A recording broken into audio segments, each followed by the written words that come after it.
And welcome back to Tech Tuesday. This is part 2 of the getting started videos.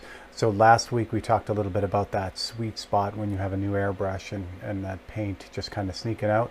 So in this video we're going to talk a little bit more about that reduction. We're not going to get into a bunch of the reduction details, but we're going to get you kind of a basic start, because reducing the paint is usually something you need to do along the way, and it seems to be the biggest hang up a lot of times with people airbrushing. It's how to do it and when to get started doing it, why you need to do it, that kind of thing. So we're going to look at a little bit of that today. So welcome to Tech Tuesday, and let's get going. All right, you don't need to see that pencil thing. Okay. So what I've chosen, I have the same Badger airbrush from last week again.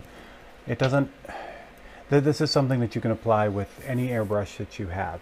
Whatever airbrush you buy, you're going to need to do this no matter what.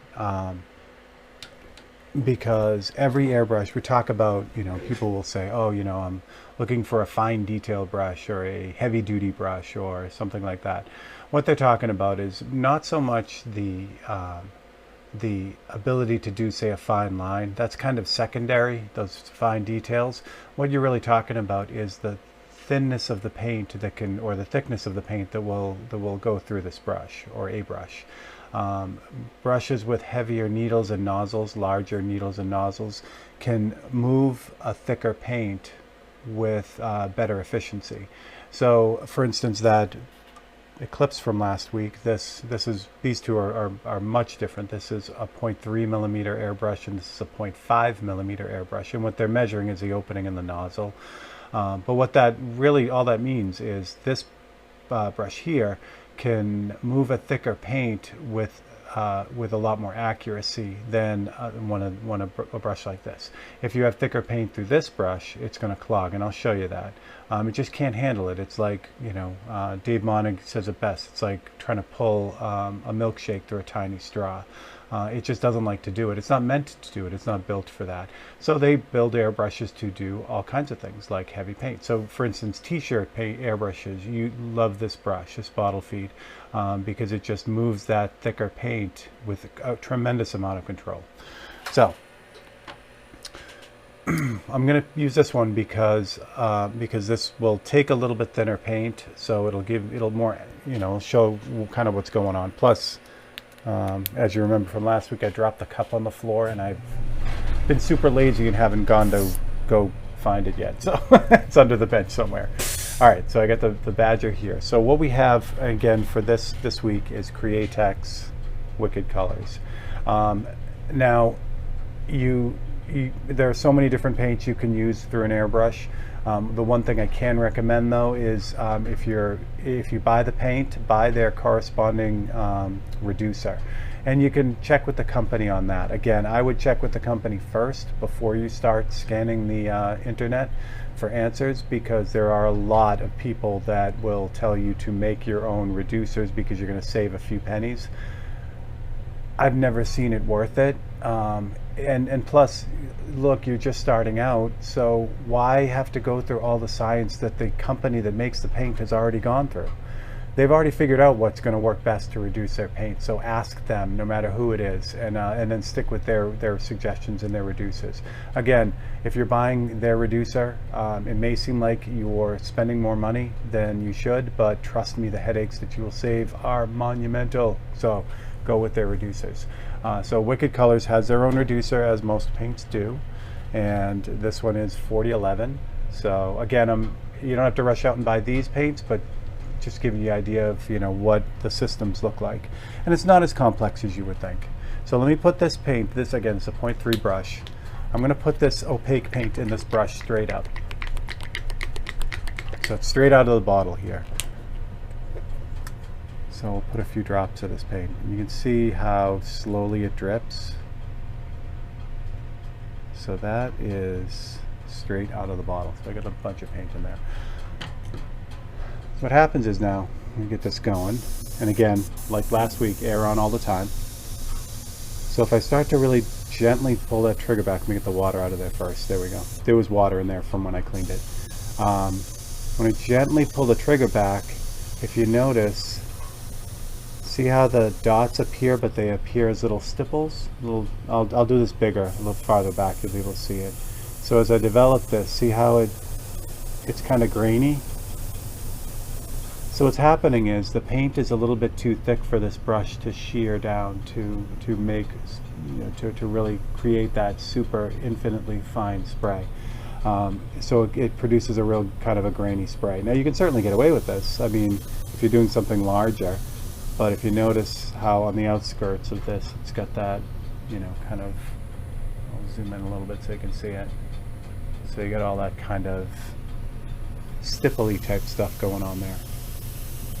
So that is straight out of the bottle. So now, if you're using this brush, which is designed for a really super tight detail, and that's the product you're getting, it's not going to let you get the super fine details. So when I get really close and try to do something really fine, the paint will just go and then it'll blast out because it's too thick to get through this brush to do some detail. So I am pulling the trigger back, but see how it just kind of gets to a point and then just spatters out? So that's not poor performance for the airbrush or the paint. It just means that it isn't matched up yet. It isn't a good mix and viscosity for this brush here. So let me clean this brush out, and then I'm gonna use one of my reduced versions of that same paint. All right, just gonna get that stuff out.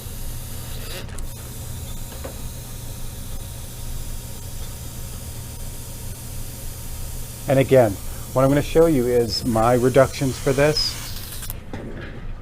So let's start with, you can't read it, but this is 1 to 5. So it's 1 part paint and 5 parts reducer. So don't run out and write all these reduction rates down and try to get them with your brush. It's really what it boils down to. Is kind of experimenting a little bit, because you're reducing for the airbrush and the paint. So if you have a different airbrush than I do, or if you pick up different paint than I do, those reductions ratios that I give you are going to be different. So keep that in mind. That's really important. Now, if you have this airbrush and this paint, and you use 1 to 5, you're going to get exactly the same results as I'm going to get right here. So that's the other thing too. So take it with a grain of salt. So let me move. No, I'll leave you up close because I want you to kind of see that. So there's the graininess. I'll slide this down a little bit though, so we don't have a little bit more room to operate. There we go. Okay. So again, this is 1 part paint to 5 parts reducer. So when I go to really pull that trigger back softly now, I can get that development of that color, but it's still got some grain to it. Not as much grain as I have going on here. This looks like sand almost. This still has some of that sandy texture to it, but now I can get a lot closer and pull like a really fine line where I couldn't do that before with the thicker paint. It's just not set up to do it. So now that I'm starting to get into a range where this airbrush can process this paint, it can start to do what this brush was meant to do. Okay, so I'm going to give you one more example of this. That's 1 to 5. I'm going to switch out to the paint I used last week, which is 1 to 10. Again, these are not, I don't want you writing these reductions down. They're not, they're all different depending on the brush you use. Like if I use a Createx straight out of the bottle with that Eclipse, I'll be able to get not quite that thin, but maybe close to that with the thicker paint. It's because it's able to process that paint in a much better way because it's set up to, So I'm just flushing all this stuff out, and I'm going to swap out to the 1 to 10. So this is 1 part paint to 10 parts reducer. Incidentally, the paint companies will tell you what their reduction limits are. I've far exceeded what Createx recommends for their reductions, but the way that I paint lets me get away with that. But that's again for another video. All right, so let me slide this up again. So this is 1 to 10 now. So now what happens is, get this to spray a little bit. There we go. So now what happens is when I just barely pull that trigger back, I can get that dot. When I do like this light fade, this same line as before. Now remember, this is exactly the same paint as what's right here. But see the difference? See how smooth that is? I almost can't even see the little droplets of paint that are being applied. The airbrush is breaking that paint down into this, like I said last week, this nearly imperceptible spray. So now with this brush, I can get in and I can do super tiny, things and get really tight details and that kind of thing, which I couldn't do before with the heavier paint. So it wouldn't go through, but now it does. So that's the key to reduction. The key to reduction is to find that perfect balance between performance and coverage. And then that's where you want to be. Now there are instances when I use both. I leave it thicker. So say I don't need details, I just need coverage. I need to make this paper black. It's okay that I have the paint really grainy like this, because in the end all that will be even. It'll be covered across the whole board and you'll never see it. If I'm doing like a tint or a fade or details or that kind of thing, then I'm going to want to reduce it. Now conversely, if I need to cover this whole paper with black, I'm not going to use this super reduced paint. It would take forever to get that to cover and get back to opaque. So again, it's both situational and it's performance based on how you do this. Again, I hope this doesn't seem overly confusing. I hope it kind of gave you a little bit of a jump on what's going to happen with all this. What I would suggest to do is pick a reduction that gets the brush to work at a good clip, so it's smooth, so you like the way it's flowing, it's not grainy or anything, and then stick with that. Get really used to how the paint and the airbrush perform with that reduction, and then from there you can start to tweak it. You can start to move it either more reduction or less reduction depending on what you need, but give yourself time to get used to that, and it will treat you well. All right, so that was a lot of stuff. Sorry about that, but I hope it helped clear up a little bit of the reduction kind of mystery. There is tons and tons of information online about reducing paint and what to reduce it with. Again, the key takeaways here are: 1, use the reducer that's recommended by the company. I can't stress that enough. They've done all the work. They've done it, so you don't have to. And if, again, the only reason to mix your own is to save a few pennies, and trust me, like I said in the beginning, the headaches are worth, headaches are not worth having. It's better to just go with their reducers. And then from there, you just reduce the paint for the airbrush that you're using. So it's not the paint that you're looking at, it's what it does through the airbrush is really what you want to do.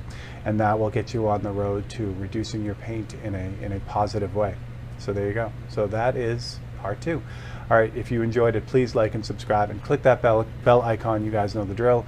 There'll be a New Tech Tuesday every Tuesday, as well as Open Studio on Wednesday and a live feed on Thursday. And I really appreciate you guys being around. It's a blast, and I will see you guys on the next one.